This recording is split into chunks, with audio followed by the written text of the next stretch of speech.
Good morning to one and all. Myself, Dr. Anita Alice, Assistant Professor, Department of Commerce, Auxilium College.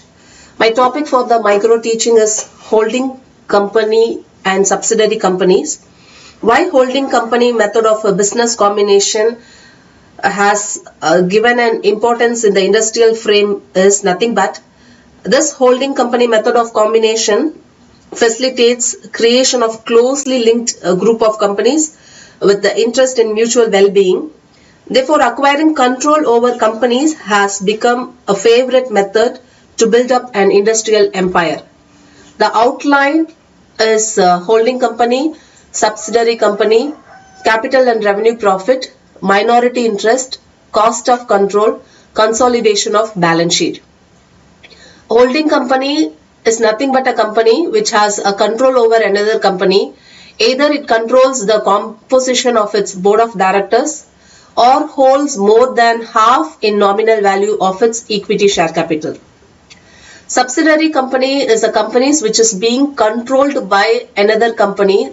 Usually it is a holding company.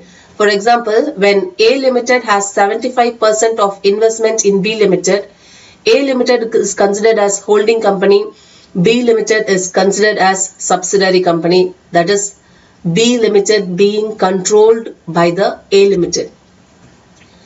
Knowing what is capital profit and revenue profit, any profit earned by the subsidiary company before the date of acquisition, it is considered as capital profit, or in otherwise it is called as pre-acquisition profit.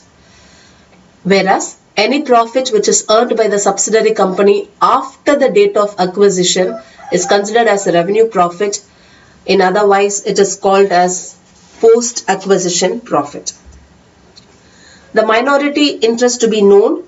What is minority interest is nothing but where the holding company holds 75% of the shares in subsidiary company, the remaining 25% is considered as minority shares.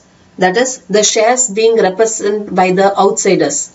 So, for computing the minority interest, the shares in the share capital of the subsidiary company to be taken up, shares in the reserves, shares in accumulated loss should be deducted.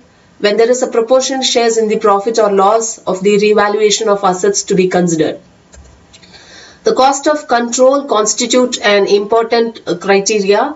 If any amount paid by the holding company for the shares of subsidiary company is more than the proportionate shares in the net asset of the subsidiary company, the difference is considered as the goodwill.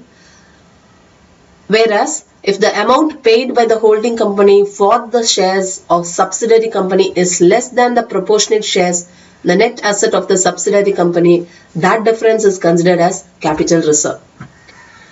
So unrealized profit is nothing but when the same group having sold the goods to each other at a profit, but the goods still remains at the end of the academic year as unsold.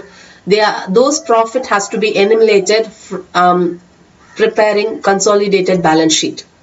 So with this constitute the preparation of a consolidated balance sheet having the number of shares, profits, the reserves to be taken into consideration, minority interest, cost of goodwill, and if there is any unrealized profits, that has to be taken into considerations for preparing the consolidated balance sheet.